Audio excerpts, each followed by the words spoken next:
Happy independence day Reyansh. Happy independence day నాన్న. రేయాంష్, నీకు independence day ఎందుకు జరుపుకుంటారో తెలుసా? తెలీదు.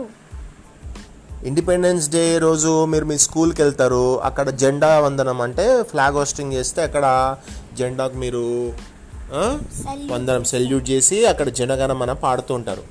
ఓకేనా? అసలు జెండా వందనం రోజు మిమ్మల్ని స్కూల్కి రమ్మంటారు కదా. ఈరోజు మీ స్కూల్లో వెళ్ళడానికి లేదు, ఎందుకంటే కరోనా టైం కాబట్టి మీరు ఇంట్లో నుంచి వర్చువల్గా అటెండ్ అయ్యారు. ఇండిపెండెన్స్ డే కథ చెప్పుకుందామా? చెప్పుకుందాం తప్పకుండా. ఓకే, మనకు సంవత్సరంలో 2 జెండా పండుగలు వస్తాయి తెలుసా? ఒకటి స్వాతంత్ర దినోత్సవం, మరొకటి గణతంత్ర దినోత్సవం. అంటే స్వాతంత్ర దినోత్సవం అంటే ఈరోజు August 15th. Every year August 15th రోజు మనం ఇండిపెండెన్స్ డే జరుపుకుంటాం. అలాగే 26th జనవరి రోజు రిపబ్లిక్ డే జరుపుకుంటాం. ఈ 2 రోజులు మనము జెండాను ఎగరేస్తాం. అయితే మనం ఈరోజు జరుపుకునేది ఏ పండుగ చెప్పు Reyansh? Independence day. Very good. ఈరోజు జరుపుకునేది స్వాతంత్ర దినోత్సవం. మరి గణతంత్ర దినోత్సవం అంటే ఏమిటి? అది ఎప్పుడు జరుపుకుంటాం? స్వాతంత్ర దినోత్సవం అంటే ఏంటి? అది ఎందుకు జరుపుకుంటాం అనేది ఇప్పుడు నేను చెప్తా. గణతంత్ర దినోత్సవం అంటే రిపబ్లిక్ డే. ఎందుకు ఎప్పుడు జరుపుకుంటారో ఆ పండుగ వచ్చినప్పుడు చెప్తా, కానీ ఇప్పుడు మనం స్వాతంత్ర దినోత్సవం గురించి తెలుసుకుందాం. సరేనా? స్వాతంత్ర దినోత్సవం అంటే స్వాతంత్రం పొందిన దినం నాడు జరుపుకునేటువంటి ఉత్సవం అంటే పండుగ. మన దేశానికి 1947 అంటే 1947 సంవత్సరం ఆగస్టు 15వ తేదీన అంటే August 15th తేదీన అర్ధరాత్రి అర్ధరాత్రి బ్రిటిషర్స్ అందరు వెళ్ళిపోయారు. అప్పుడు స్వాతంత్రం వచ్చిందమ్మా. స్వాతంత్రం అంటే ఏమిటి తెలుసా రేయాంష్? ఎవరి నుండి మనం స్వాతంత్రం పొందాం? స్వాతంత్రం అంటే ఏంటి తెలుసా? మన పైన ఎవరు అథారిటీ లేకుండా మనం ఇష్టం వచ్చినట్లు బ్రతకడం. అది మనం బ్రిటిష్ వారి నుండి పొందాం. బ్రిటిషర్స్ ఇండియాకి వచ్చి వాళ్ళు జస్ట్ మన ఇండియాలోకి వచ్చి ఒక బిజినెస్ చేసుకుంటాను వచ్చి, అప్పుడు ఇండియన్ రూలర్స్ చాలా స్వార్థంగా ఉండేవాళ్ళు. స్వార్థం అంటే వాళ్ళకు డబ్బులు ఇచ్చేయగానే వాళ్ళు ఆశపడి మన దగ్గర ఉన్నటువంటి వాళ్ళందరినీ కూడా వెన్నుపోటు పొడిచేవాళ్ళు. ఇలా చేయడం వల్ల ఏమైంది? భారతదేశం లోపల సైన్యము తర్వాత యుద్ధం చేసే వాళ్ళు ఎవరు లేరు అనుకొని అప్పుడు బ్రిటిషర్స్ అంతా మన మీద పెత్తనం చెలాయించడం స్టార్ట్ చేసిండ్రు. అర్థమైందా? సో స్వాతంత్ర దినోత్సవం అనేది మనకు బ్రిటిష్ వాళ్ళ నుండి మన దేశానికి స్వాతంత్రం వచ్చింది. అప్పటి నుంచి ఇక బ్రిటిష్ వారు మన మీద ఆజమాయిషి చెలాయించడం అనేది లేకుండా ఉంది అన్నట్టు.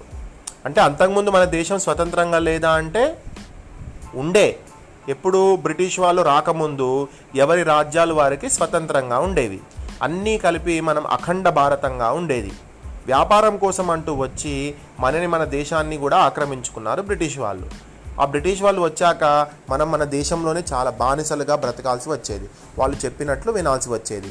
వాళ్ళు మనల్ని దోచుకునేవారు, చీదరించుకునేవారు, అసహించుకునేవారు, అమ్మాయిలను ఇబ్బంది చేసేవారు, ఎదురు తిరిగితే చంపేసేవారు, ఇంకా ఎన్నో చెడ్డ పనులు చేసేవారమ్మా. అర్థమైందా రేయాంష్? చాలా చెడ్డ పనులు చేసేవారు వాళ్ళంతా. ఎస్. ఏంటి ఏడుస్తున్నావా? నువ్వు ఏడిస్తే నాకు ఏడుపు వస్తుంది. అదే ఇలా ఏడవడము అనేది ఎప్పుడు ఆ టైంలో కూడా ప్రతిరోజు హ్యాపీగా ఉండేవాళ్ళు కాదు మన ఇండియన్స్. బ్రిటిషర్స్ ఉన్న టైంలో చాలా ఇబ్బందులకు గురి చేసిన మనని ఏడ్చేవాళ్ళు వాళ్ళందరూ కూడా. అప్పటి పరిస్థితి మన తాతలు ముత్తాతలు చాలా బాధలు అనుభవించిండ్రు. అందుకే మనము బ్రిటిషర్స్ వెళ్ళిపోయిన తర్వాత ఇండియాకు ఒక ఫ్రీడమ్ వచ్చేసి మనల్ని మనం రూల్ చేసుకునే వాళ్ళం. అంటే మనకు అప్పుడు ఇక ప్రెసిడెంట్ అని, తర్వాత ప్రైమ్ మినిస్టర్ అని చెప్పి, తర్వాత చీఫ్ మినిస్టర్స్ అని, ఎలక్షన్స్ ఇలాంటివన్నీ పెట్టుకొని మనల్ని మనం రూల్ చేసుకోవడం. మనకంటూ ఒక కాన్స్టిట్యూషన్ని ప్రిపేర్ చేసుకున్నాం అన్నట్టు. అదేంటి కాన్స్టిట్యూషన్ అంటే ఏంటి అనేది నెక్స్ట్ చెప్తా ఎప్పుడైనా. అయితే ఏం చేస్తున్నారంటే ఇక్కడ భారతదేశంలో కానీ కొన్నిసార్లు ఏం జరిగిందంటే అప్పుడు ఇండియాకి ఫ్రీడమ్ వచ్చిన తర్వాత కొంతమంది స్వార్థం కోసం ఏం చేసిండ్రు, ఇండియాలో ఉన్నటువంటి హిందూస్ని ముస్లిమ్స్ని విడగొట్టి హిందూస్కు ఒక ప్రత్యేకంగా ఉంటారు, మేము ముస్లిమ్స్కి మాకు వేరే కంట్రీ కావాలి, మాకు ముస్లిమ్స్ అంటే వేరే కంట్రీ కావాలి అని చెప్పి అక్కడ మహమ్మద్ అలీ జిన్నా అనేట ఆయన బాగా చేయడం వల్ల ఇబ్బంది చేయడం వల్ల వాళ్ళు అప్పుడు రాత్రికి రాత్రే ముస్లిమ్స్ వాళ్ళు కొంతమంది ఇండియాలో ఉంటామని వాళ్ళు ఇండియాలో ఉన్నారు, కొంతమంది పాకిస్తాన్కి వెళ్ళిపోయినారు. అప్పటి నుంచి పాకిస్తాన్ వాళ్ళకు ఇండియా అంటే చాలా కోపం. అంటే అయితే సరేలే, ఇక ఇదంతా మనము ఇప్పుడు చెప్పుకోవాల్సిన అవసరం లేదు. కానీ అదేంటి మనని ఈ బ్రిటిషర్స్ వెళ్ళిపోయినాక కూడా మన ఇండియాకు చాలామంది శత్రువులు ఉన్నారు. లైక్ ఏంటంటే చైనా వాళ్ళు ఎప్పుడు అటాక్ చేద్దామా మన ఇండియా మీద అనేది చూస్తూ ఉంటారు.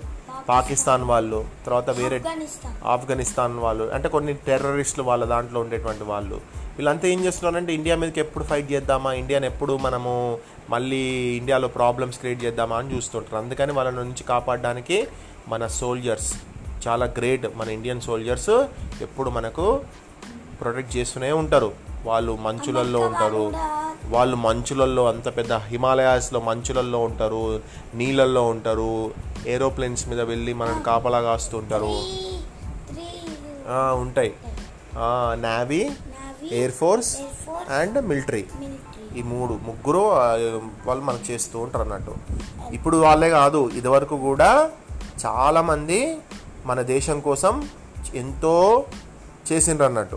మన దేశం కోసం లైక్ భగత్ సింగ్, ఝాన్సీ లక్ష్మీబాయి, సుభాష్ చంద్రబోస్, భగత్ సింగ్ గానే చంద్రశేఖర్ ఆజాద్, లాలా లజపతి రాయ్, బాల గంగాధర్ తిలక్, బిపిన్ చంద్రపాల్, సర్దార్ వల్లభాయ్ పటేల్, వినోబా భావే, సూర్యసేన్, రాణి గైందియన్, సావర్కర్, అల్లూరి సీతారామరాజు, ఖడ్గ బ్రహ్మణ, అంబేద్కర్, లాల్ బహదూర్ శాస్త్రి, రాజేంద్ర ప్రసాద్, సర్వేపల్లి రాధాకృష్ణన్, జయప్రకాష్ నారాయణ్, వాసుదేవ్ బలవంత్ ఫాడ్కే, సరోజినీ నాయుడు, కందుకూరి వీరేశలింగం, ప్రకాశం పంతులు, మౌలానా అబ్దుల్ కలాం ఆజాద్, బాబ్రుద్దీన్ త్యాబ్జీ, బంకిం చంద్ర చటర్జీ, రవీంద్రనాథ్ ఠాగూర్, దాదాబాయి నౌరోజీ, నెహ్రూ, ఇంకా ఎంతోమంది హీరోల త్యాగాల ఫలం మనం ఇప్పుడు రుచి చూస్తున్నాం. అండ్ మనను జాతిపిత ఎవరు? మహాత్మా గాంధీ. సో ఇక్కడ ఏం జరిగింది అంటే వాళ్ళు హీరోలా? మరి వాళ్ళు హీరోలే కాదు. నువ్వు హీరోలు ఏం చేస్తారు? టీవీలలో విలన్లను కొట్టుకుంటూ ఉంటారు. కానీ అసలైన హీరోలు ఎవరంటే మన జవాన్లు, వీర జవాన్లు. వాళ్ళే అసలైన హీరోలు. మిగతా హీరోస్, తెలుగులో ఉండేటువంటి హీరోలు, వీళ్ళంతా హీరోలు అంటే వాళ్ళు ఓన్లీ సినిమాల కోసమే పనిచేస్తారు. కానీ అసలైన హీరోస్ ఎవరంటే మన దేశాన్ని కాపాడేటువంటి సైనికులు.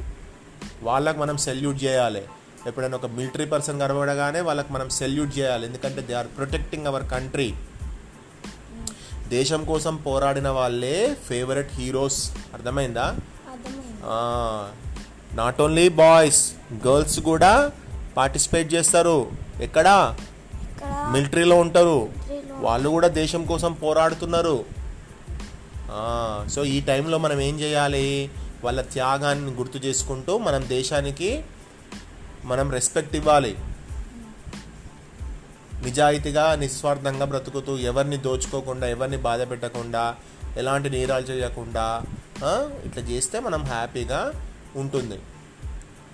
అర్థమైందా? అందుకనే ఇండిపెండెన్స్ డే జరుపుకుంటారు. నీకు కూడా స్వాతంత్ర దినోత్సవ శుభాకాంక్షలు రేయాంష్. ఈ జెండా పండుగలు వచ్చినాయి అనుకో, మనకు సెలవు దినాలు కావు, మిఠాయి పంచుకోవడం కాదు. ప్రతిరోజు వాళ్ళ త్యాగాన్ని గుర్తుపెట్టుకోవాలి. ఇచ్చిన స్వాతంత్రాన్ని చెడుకు ఉపయోగించకూడదు. అందరికీ ఈ విషయాన్ని మనం చెప్పాలి. మన జీవితంలో మనం ఎదగడమే కాకుండా మన దేశానికి మనం చేసే నిస్వార్థమైన సేవ, దేశ సేవ. జై హింద్. మళ్ళా రిపబ్లిక్ డే నెక్స్ట్ పాడ్కాస్ట్లో విందాం. ఎస్.